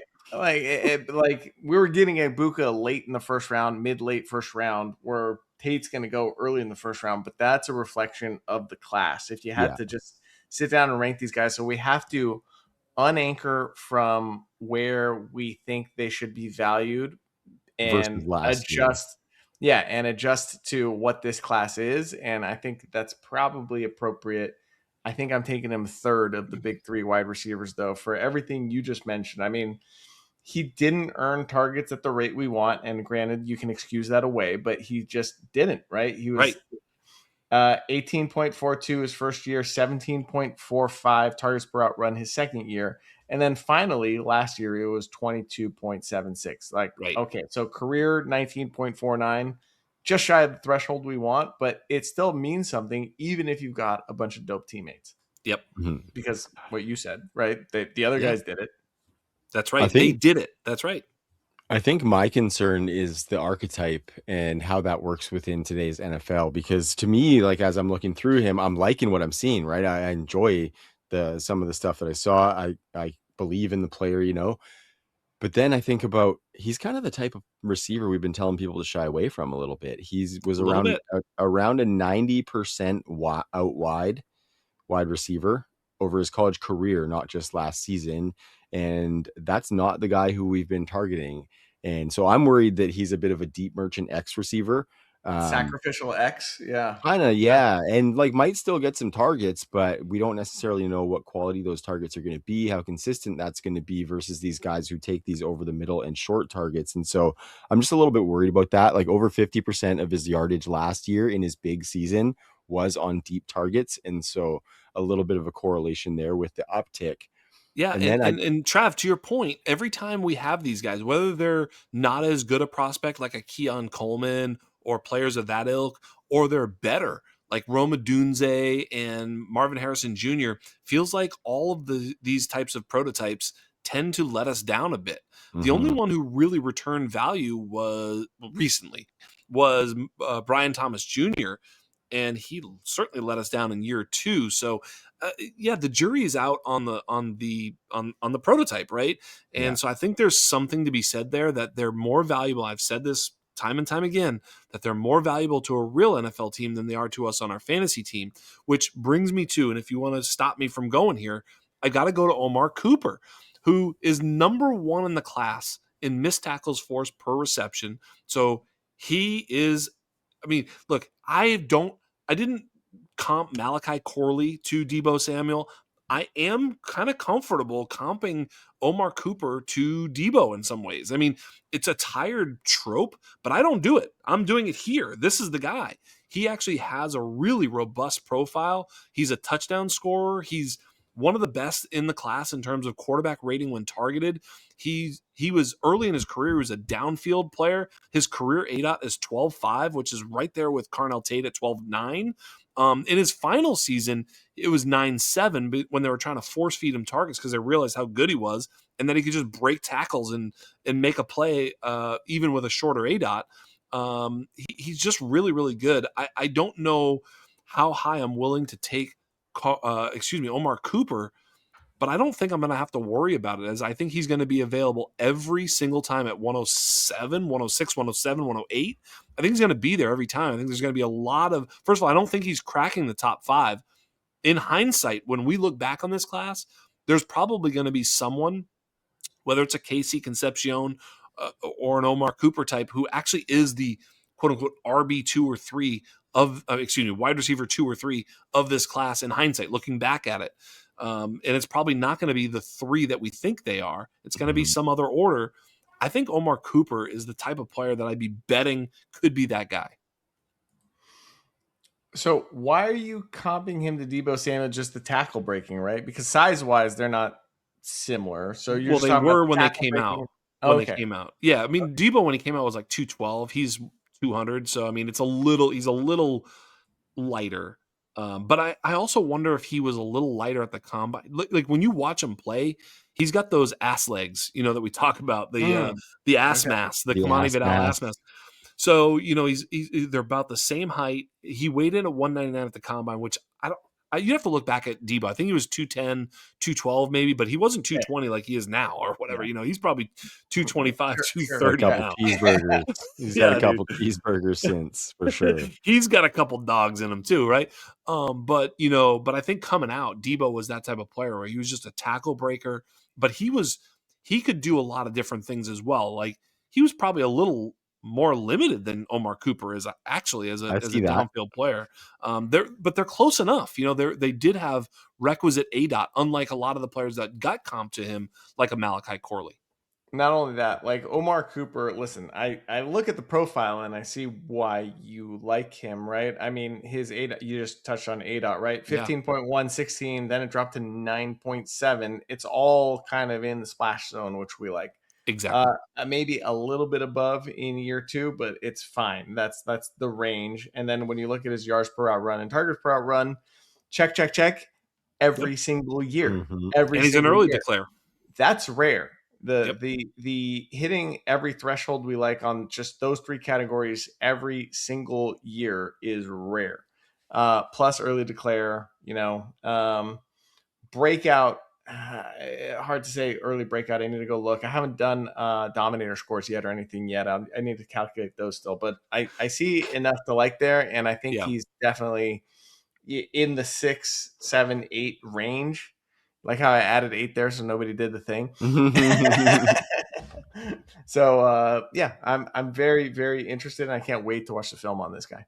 And you mentioned KC Concepcion, Jax. I will easy for you to say. I will absolutely fumble that name, probably more than once over this offseason. But he's a guy, when I was looking, like if we could just throw out his second year, he might have my favorite data profile in the entire class, boys. Yes. Granted, that would be a 2-year sample, and obviously you can't just throw out an entire season. But I always wonder with those, like, what was the context going on around the team? I'm not as plugged into like the college football scene, so I don't know if there was anything going on with the teams there. And then he moved to Texas A&M after that season and had his best season. I'm pretty intrigued. Plays a little bit inside outside, gets those yards after the catch. Jax, you're nodding your head, so it seems like you are in agreement that we might be targeting him. Like, are we talking? We're probably talking first round with the. We're probably talking first round with the rest of this class, but more so back. Do you think? Look, I think he's in play for the 106. Right? I mean, somebody's got to be there, and right now it's like Concepcion, Cooper, who else? I mean, you could talk about tight ends. We can go there real quick, but my point is, I think he's there. I think he's that type of player. Right. Okay. That's good. How about you, Joe? Well, Trav, actually, you brought up the most interesting thing to me when we were talking about him sort of pre-show, which is the way his slot rate went down every year. At NC State, he was primarily a slot guy, 92% in his first year, 82% in his second year. And then at Texas A&M last year, he was at 34%, right? So he moved outside. So this is the inside out thing you were talking about. And that's got my attention. In addition to the yak per reception always being above that, 5-yard threshold that we like to see, right? Similar, Makai Lemon was way above it. But yeah, so he's got the yak. He's got a progression to an outside receiver, so he's not going to be pigeonholed. And I mean, the early breakout is phenomenal. 10 touchdowns and 845 yards as a freshman. That's always going to get our attention. Yep, absolutely. That's the thing that, Concepcion has over Cooper is early college production. Cooper, yeah, I erroneously mentioned that he's an early declare. He's not, but he only had, really 200 yards by his sophomore season, which is not good enough. Whereas Concepcion came out of the box 845 as a freshman and 10 touchdowns. You're absolutely right. Yeah. Mm-hmm. I think they're both, again, I think if we were grading on a curve, these guys are probably more like a little bit late first round. It's because of the running backs, Yeah, right? Like if there were dope exactly. running backs, and if you have Travion and Quinshon Judkins and all these guys, right? Then what happens is that these guys get pushed to the 1-2 turn where they feel way more tenable. But because of the dearth of other players, no quarterbacks, like there's nothing to push these guys down to us at the 1-2 turn. We're going to have to consider them in the mid first, which is not optimal, but look, one of these guys is probably going to be really good, whether it's Cooper or KC Concepcion. They're both pretty exciting profiles. I think what this speaks to is maybe that on the clock trade outs might be the move this year. You know what I mean? Like Yes. when we're coming up to that pick, Yes. and if we know that there's guys in our league that like these players maybe more than we like them, try and get yourself back into a 27 first, like Jax always preaches, of course. Like there might be a situation where you might need to add just because those other managers might see that a little bit though, right? So depending on what the ad is, I might still be into it just to be able to get better value on the pick next year. The And maybe closer you that get ad to on the pans out. clock, though, you make it. You're saying it, man. Look, when you're on the clock, it's going to be a different calculus. Right now, you're saying add. When you're at the 107 and someone really wants KC Concepcion and they're like, dude, he's my wide receiver 3 or whatever the hell is in their mind, you're just going to be able to leverage that pick at that moment. And the cool thing about it is that when you're at that pick, whether they are KC Concepcion fans, Omar Cooper fans, Kenyon Sadiq fans, doesn't really matter. The pick is still the same pick. You can be a fan of any player, and I still get the value of how much you like whoever the fuck you like, because the pick is static, but the player could be anybody. And that's what makes those picks worth even more, is that guys are like, dude, I can't let someone else take Sadiq here, or again, whomever. And so those picks steam when they're on the clock because someone wants their guy. Okay, talking about steam, Chris Brazel from Tennessee ran a 4.37. I'm kind of thinking fake steam though. Like to me, the profile says deep threat, catch and fall down wide receiver. I think, those guys tend to run fast. And so bumping him up huge on a 4.37 40 feels like maybe not a double count, but maybe like a 1.5 count as far as evaluating him. So what do you guys think? Like, do you guys have any interest in Brazel? Am I being maybe a little bit too shallow on the take and need to dig deeper, or what? You got the every other year thing going for him, right? Good second year at Tulane. Then he goes to Tennessee, and we, have talked for years about their offense and what that does, and kind of the red flags that come along with it. Didn't really produce that first year at Tennessee, and then has a great senior year at Tennessee with 1,006 yards, 9 touchdowns. His target per route run number is good throughout, north of 21%. His yards per route run took a dip his junior year. That's the first year at Tennessee at 1.23. But aside from that, always above 2 as well. So, like, I don't know. He checks some boxes, but there's always going to be red flags around gimmicky offenses that we need to be aware of. There's also the transfer, which kind of explains some of this stuff. I just don't like when I don't know much about the player. I haven't watched any film on this guy yet, but like, I'm already seeing the explanations and the excuses as to why he's actually really great, but the numbers tell me deception. Yeah, I think you saw me retweet a fella who was comparing him to Randy Moss. I thought that was a little a little bold. Twitter is a fun place, I got to tell you. To look at a guy with the profile of Chris Brazzell and start to see Randy Moss just signifies what your picks can be worth when certain dynasty managers in your league are listening to different sources of information. Chris Brazzell might be pretty good, but his profile says he's probably sub elite and that he's probably closer to a DJ Chark type of player, which is fine. Jalen Hyatt was one of those players. I think he's probably better than Jalen Hyatt, quite frankly. But again, this is the type of prospect we're seeing. Is it possible he's a better player than that and is a better NFL player than he was a college player? I guess, generally speaking, when we see target earning potential, we see it in college. We don't just see this, and at 21%, like you say, it's not bad. He's actually a pretty good little deep threat, probably. Ran fast, has a long, lean body, made some good play. Like, he's good.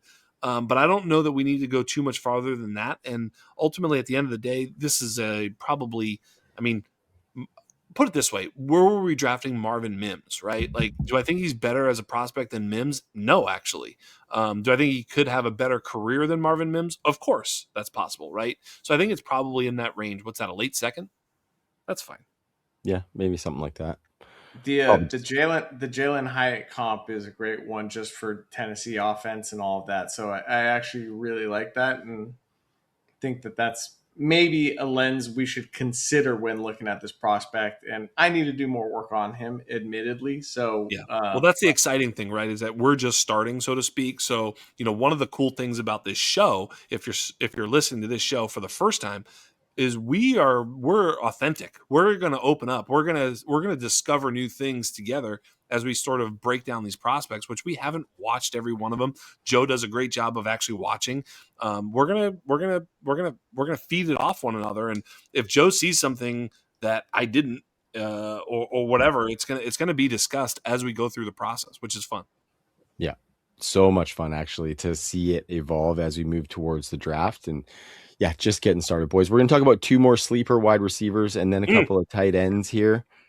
First sleeper that we're going to talk about, Jax, you've been pimping this guy already for like a month or two. It's Elijah Sarratt.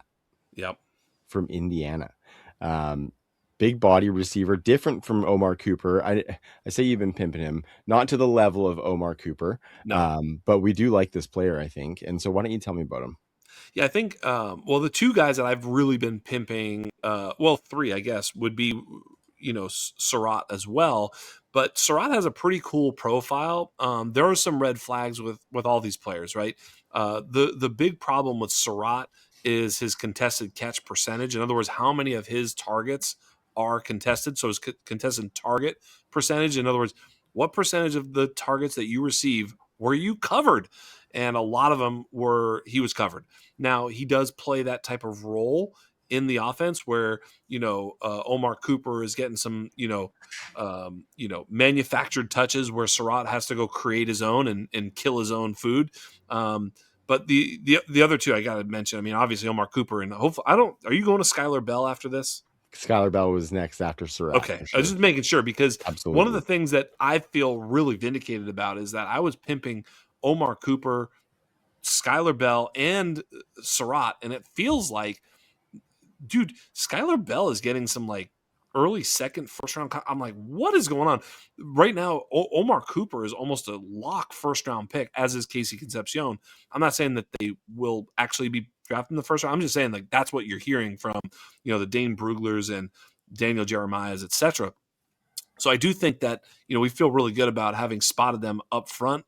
Skyler Bell is legit, but look, Elijah Sarratt has a crazy kind of profile where he, if you look at like some of the things I look at for the anatomy is like, how did you perform in your true freshman or sophomore season? Were you able to put up yards in your early on in your career? Like, not only did you break out, because we look at breakout age, I know that's one thing, but sometimes you can barely, as to use a Joe term, chin the bar. But dude had 1,200 yards before his junior year. That's the best in the class. Carnell Tate 700. Makai Lemon 700. Casey Concepcion that 800-yard freshman season. Elijah Sarratt, granted at a smaller program, 1,200 yards. He's just done a lot of great things. He also, I think he's number one in total touchdowns by quite a bit. He's got 44 career touchdowns, which is by far the best in the class. So his touchdown percentage is best in the class. He's got some stuff. He's career quarterback rating when targeted is 141.9, which is also, guess what? Best in the class. So some of these things are actually translatable. Some of that, like quarterback rating when targeted, is one of those things that we see as kind of indicative, especially when it's that high. So with these Indiana guys, Sarratt and Cooper, I just can't help but think about, Jaden Higgins and Jalen Noel and Iowa State last year. And I'm like really excited about watching Indiana film, particularly the wide receivers, but it kind of feels like that. Yep. Although these guys are going to go higher in our rookie drafts, I suspect, than those two did. You mentioned Sarratt's early breakout, and granted, it's at James Madison, so that's you take it with a grain of salt, but it continued, and we were just talking about checking the boxes every year. I mean, in yards per out run and targets per out run, he's well above our thresholds every single year. From rookie year, he goes to better competition, stays well above the thresholds. My one orange flag, not even a red flag, is just like he doesn't have the yak that I want to see. But it kind of feels like, and we're just talking through this, and this is the process, guys, just for everybody listening. Like, Sarratt, Cooper, and Concepcion are kind of shaping up as our 6, 7, 8 in these drafts. I feel like that's what's happening in this conversation. Yeah, that's kind of how I feel. I'm ready to be wrong, as I always say, and like I think the way that I could be wrong on Sarratt is that maybe the NFL. Here's the thing with Sarratt, like maybe the NFL doesn't love him, but I think a lot of people don't love him because he also was a like a 2-star or 1-star prospect coming into college. Yeah. But like that's over now. He's performed well at every freaking stop. Like wherever he's played, he's been good. He played at James Madison because that's where he was forced to play. Who knows? Maybe it would have been dope wherever he was because he's been dope wherever he's been. So at some point or another, he's going to fail, but I don't know when it's going to be. It hasn't been yet. Yeah, and at 6'2", 210, it's kind of like one of those old school alphas, right? Yeah. I'm not. They're not dead to me. Yeah, I mean, he's in the Jaden Higgins mold. Yes. Yeah, I like it. Good stat on Skyler Bell before we move into these tight ends. Please.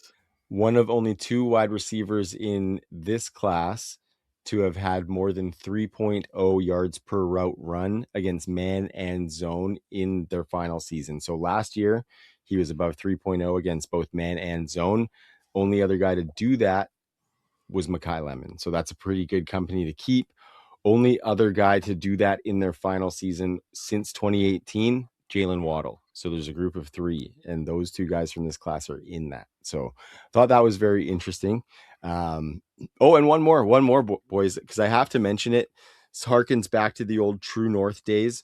But Jacoby Lane wins this season's 2026 Dick Beater Award for having the biggest set of hands of all the wide receivers in this class. So for any old shouting out the old True North pod with Ty, he used to call their hands Dick Beaters, and much like it just did you guys, he absolutely broke me on a show one time, and so I felt like I had to carry on the legacy of #Dick Beater season. And so congratulations, Jacoby Lane. It's good. I can't wait for the callback on that one, which I absolutely am going to use. But I do want to get us back on track because I actually want to talk about the Skyler Bell thing. Same. I want to talk about the Skyler Bell thing because, like, spoiler alert, our model likes him. It likes Sarratt quite a bit as well. It likes Skyler Bell, and I'm having a hard time figuring out why. His senior year, his super senior year, I should say, his 5th year, to your point, Trav, was, over 3 yards per route run against man and zone, and a very impressive, basically 34.5% targets per route run. But we don't like 50-year seniors. No. He wasn't an early breakout. He transferred. Looks like, didn't play much his freshman year. I'm not understanding why the model likes him so much. So this is one that I definitely need to watch and dig into deeper. But can either of you shed any light on that for me? Yeah, I think it may be some EPA per play, EPA per route run. He's got some interesting sort of underlying stats that kind of bring him to the top for a model. It is kind of weird too, but I think his best season also is one of those that's like kind of a supernova. It's like Trey Harris last year, more or less, is what we're talking about. A little bit, yeah. And I mean, it's not near those numbers though. Like Trey Harris was like 5.5 yards per route run, if I'm not mistaken. It's something stupid. Yeah, but I think what you're seeing with Skyler Bell is also like yak and like other things. Like there's just more going on there where like Trey Harris was a little bit of a kind of big play player, made a bunch of big catches down the field. He was able to do this. He had an 8.3 ADOT and an 8.2 yak like this past year. Like he was really good. So he's quite an athlete. And I think, I don't know. We're going to have to look, if you watch him, he was really good. You're right. Like there's some low level stuff that happened in Wisconsin for him, in those first 3 years. And I don't know. Yeah. It's tough one to, like a dinosaur too. Isn't a little bit. Yeah. There's maybe some context there. Yeah. The dinosaur. Yeah. Interesting. Yep. Interesting as well. I don't know what to make of it. His sophomore and junior seasons are not great. Quarterback rating when targeted. He actually had a 69 quarterback rating when target. I know, so good in his junior year. So that's not good at all. With only 2 picks too thrown his way, which means that his catch percentage was pretty bad. I mean, actually, it wasn't even that. It's just kind of like he had 7.8 yards per reception in that junior year, which probably was why he transferred. He was like, dude, I'm dope. This place sucks. Get me out of here. And bet on himself and was really good at UConn. Again, UConn, not a big school. I'm dubious, but if he gets the top 50 draft capital, I think that's saying something that maybe they're seeing something that, is more than those numbers present. So we'll have to see, Yeah. I've never been so confounded by what our model says and what I see when I look at the profile. Yeah. So it absolutely warrants more investigation. And, right now, this guy feels like a flyer to me if I just look at his profile. And, so this is what we're going to be unpacking in the next few weeks. This is the process, folks. Yep. This is the process. Okay, so let's talk about these tight ends because I think they kind of stole the show at this combine. Sure did. Kenyon Sadiq and Eli Stowers. Yeah, I mean, we're going to get 2 really good ones coming in after what we had last season that was kind of a landscape shifting tight end class. And so I think the tight end ranks are set to be replenished well with these 2 guys. Kenyon Sadiq, freak athlete making baller catches with Oregon. Jax, we're loving him. How much? Are we? No, definitely not. Trav. I was kind of bullish, but then I was kind of like, I've been flip-flopping on him, man. He seems I think loving him if he hits is going to be so fucking fun. But then there's also like some things that concern me as well, Joe. So why don't you talk about it? I thought there was some love in this camp for Kenyon Sadiq. So maybe I was mistaken. Boys. I couldn't be more out. And like, listen, with tight end, we love athleticism. That's like one of the most important things we're looking at when we're looking at tight ends. But we also need to see production, and Sadiq has not produced like a stud at any point in a good offense in a real conference, right? Whereas Stowers showed similar athleticism with the production profile. So it's not so much that I hate Sadiq. It's like I hate that he's going to be going in like the middle of the first round, this is a screaming red flag to me. Like, I can't wait for everybody to take Sadiq. And I hope that he stays ahead of Stowers in the draft class, because Stowers is definitely the dude that I want out of this class at this position. I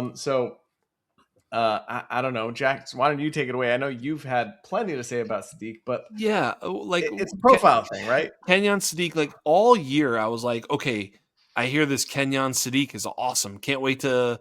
And then you would like, I would, during the season, I would like do some stuff with like even just yards per out run or whatever. I'd be like, no, where is he? Well, it's a season award. There's spikes, there's ups and downs. He's a tight end. He'll come through. He'll have some big games, and at the end of the year, he'll stand tall because he's that big and awesome prospect. Excuse me, and never did he get there.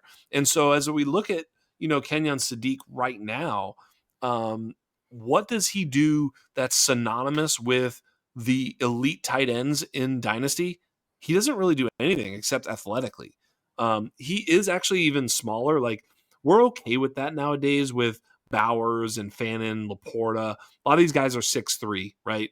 We didn't used to want that, but I think the NFL is getting smaller and quicker. So him being 6'3", 241 may have been a red flag in the past, the Evan Ingram thing. But I think in this particular case nowadays, and same thing with Stowers, who's 6'4", 239, I'm okay with that. We're seeing a little lighter. We're seeing it come down to about 240. We used to almost want to see 250, the Tyler Warren sort of prototype. And, even Tucker Kraft was 254, 6'5", 254. But look, at the end of the day, I think that's all well and good. The size, the athleticism, dude, he's unbelievable. I mean, he ran a 4.39, fastest ever. He's legit. Okay, so then if you're going to see I'm fast, shouldn't you also see a high yards per reception? No. Yeah.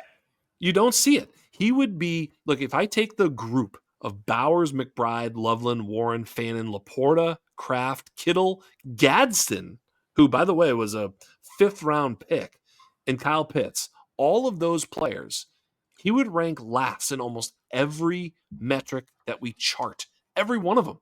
Yards per reception, best season, last. Yards per reception, career, last. Yards per route run, best, last. Yards per route run, career, last. What do you, it's like, what does he do? First downs per route run, best, last. First downs per route run, career, last. Like, he's last. Missed tackles forced, he's dope. Like, he does make people miss. Like, Yeah. he's athletic. But, the things that he does, whether it's target earning or, sort of production stuff, we haven't really seen it. Even his yak per reception. He did have a spike of 10.1 yak per reception, but that's on a very short ADOT. His yak per reception for his career, 6.6. That's fine. It's a fine number. It's not an outstanding number. So all those things tell me, I was comping him to Chiga Okonkwo and someone else. I don't remember who. Doesn't matter. But then they gave me the Noah Fant comp. I forgot who first said it, but that's a very, very solid prospect comp. I think he's probably more Noah Fant than he is the guy that you want to take at the 1.06 based off his production profile. What I'll say is this. 2 years ago, I was screaming from the rooftops to take Theo Johnson, who at the time was the most athletic tight end in combine history, right? But the difference is we were getting Theo Johnson in the 3rd round or the 4th round of our rookie drafts, right? And that's where I would be screaming from the rooftops to take Kenyon Sadiq. But because he's in the middle of round 1, I'm like, what are we doing? Like, there's another dude that's like let's contextualize this a little bit, right? 129 speed score, 140 burst score. I was talking about earlier how with the running back, like if you see anything over 130, it's ridiculous, right? 140 burst score is crazy. It's absurd. It's absurdly athletic, right? But without the production profile in college, I'm worried at that price tag, right? And just for comparison's sake, like Eli Stowers, he had a 115 speed score, which again, above 110 for a running back, we're fucking drooling. Yes. Right. And then his burst score, 145. What are we even talking about? So this is what I'm saying. Comparable athlete, but with a way better production profile. And yet the perception is that Sadiq is the better prospect. And that's just not the case. It is not the case. So I'm happy the way it is. I don't want people to catch wind of this. I want to be getting Stowers at the end of the first round and maybe beginning of the second round. But Sadiq does not belong in the first round. Yeah, I had mentioned, and you guys can tell me what you think about this. I had mentioned on the John Lobb pod when I did the Undrafted with John Lobb, I said, I don't want to move Stowers above Sadiq. I want to move Sadiq behind Stowers, right? Yeah. In other words, that's I don't, right. Exactly. Right? I don't think that Stowers is so much better than Sadiq that I want to move him ahead. I want to move them both back. And of course, they're going to both probably get steamed in the first round. We're going to have to pay heavy toe for both of them. 109, 110 is where I'm thinking about Stowers. I'm not taking Sadiq in the first round. I'm saying it. It's not going to happen for me. I will take Stowers there. And I'm hoping I can wait in most drafts until after Sadiq is taken, and then I'll just trade into that next pick, and that's where I'll probably get Stowers. Right. Yeah. Interesting. Yeah, it's going to be a fun watch. I think the Stowers steam is hyping big time right now after that combine, and so couple of solid names in the tight end group. I might be changing my tune a little bit on Sadiq. You guys will remember, like when I first looked into him, when I first started the rookies, I was a little bit cautious, but I think we do see a lot of these tight ends come out, and the mid first round price tag is high, but the athleticism is great. And we do see a lot of these guys come out without a ton of college production and still end up being something maybe in year 2, 3, 4. But I think the shitty part is that round 1 tight end means that we need year 1 production from you, and we're not sure if we're going to get that. But he did have a lot of run blocking snaps in the final year at Oregon, and less in 2024. Graded out really nicely in both of the last 2 years as a run blocker, did Kenyon Sadiq. And so I do have to give him that as something that's a feather in his cap for what we talk about with these tight ends in his ability to be on the field for every play. Absolutely. I'm so glad you brought that up, because I was going to say the one thing with Eli Stowers that is a problem is his run blocking grade is awful. Not only is his grade awful, but I've heard that he's also bad. I haven't scouted him as a freaking run blocker.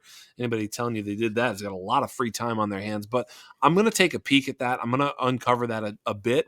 And I think more so we're looking for context as to how that plays into where he's drafted, by whom he's drafted, and the type of offense and scheme he's drafted into. We can see that, first of all, Harold Fannin was a highly graded run blocker, according to PFF. People poo-pooed on that, but he worked his way onto the field and was able to play a lot. But the point is that Harold Fannin was also used in a way that really highlighted his skill set. Even Dalton Kincaid sometimes is used in a way that highlights his skill set when he's, healthy enough, but he's also a sort of a player that has to be schemed into the offense, because they can't just line him up in line and be like, okay, bro, block your way to success here. It's not going to happen. Sadiq actually does have that. And I will give him that. He's more of an every down player in the NFL, which is why he's being projected to be drafted ahead of Eli Stowers in the NFL draft. So yeah, we do have to keep an eye on that, because we can't just blindly take Stowers, especially if he doesn't get the draft capital, especially if he lands in a spot where it could be questionable as to whether or not he's used appropriately. Put him on the Bengals, please. Yep. That'll do. That'll do it. Okay. So our final note for tight ends is actually an apology, fellas. I think maybe it was our last episode when we were talking about the Senior Bowl. We were talking about some of the tight end names, and we were talking about how many lunch pails it looked like were there. And it turns out, boys, we were flabbergasted to find out that we actually misappropriated Tanner Koziol as a lunch pail and found out he is not, in fact, a lunch pail. So we just wanted to, call that out and throw out an apology for You know? No, then we found out he No, is. no, a no, lunch he is. You missed that part. Okay, wait. Even funnier. This is new information. So he actually is a lunch pail, and so that Yes, the non-lunch pail was the fake. that picture was erroneous. Yeah, NFL.com messed I up. just found this out right now. Yeah. I thought This is the best. I'm so glad this is happening okay, on so air. no apology needed, Tanner. Welcome to the fucking Tanner club, is buddy. Okay. super lunch paley. As a matter of fact, Okay. when they finally replaced his picture with the actual one, it was more lunch paley than you could have imagined. I need to see It's this. a lot more lumens. Oh, the lumens are flying off this guy. Okay, amazing. Okay, all right. Well, yeah, you guys didn't know I was going to frame that as an apology necessarily, but apparently the No, apology we had no was not idea. needed, Tanner. Yeah, I actually And- saw it unfolding in real time and just let you Yes. keep going. I'm glad you did. It makes for good podcasting. So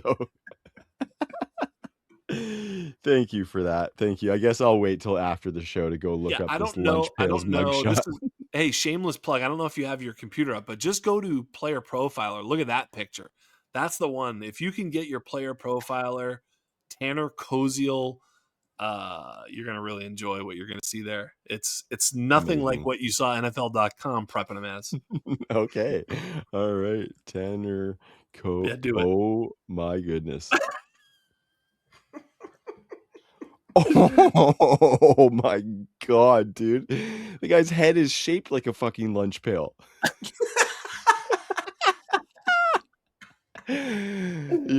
Wow. You could have imagined my surprise when I saw NFL.com putting out what they were putting. I was like, who is this? This cannot be Tanner Koziol. Yeah, this is the Tanner I expected, to be honest. This was the Tanner we thought. Yes. This is good old Tanner. Yeah. Old Tan. His mom, Becky. You know what I mean? Yeah. Yeah. Okay, boys. And with that, it has been such a good time getting back in the lab for another episode of Dynasty Underground. Of course, subscribe to that YouTube channel. You'll find the Undrafted on there with Jax Falcone. He's been ripping with all of his guests as he does this time of year. It is prime time to be listening to the Undrafted. So subscribe to that YouTube channel.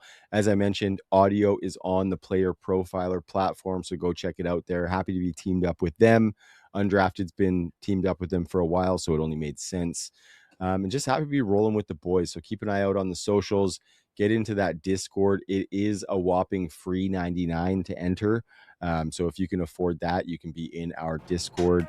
We're just having fun out here, guys. So for the wise man, Jax Falcone, for Joquavius Kuvetakis, we'll see you next week as prospect season heats up. Peace.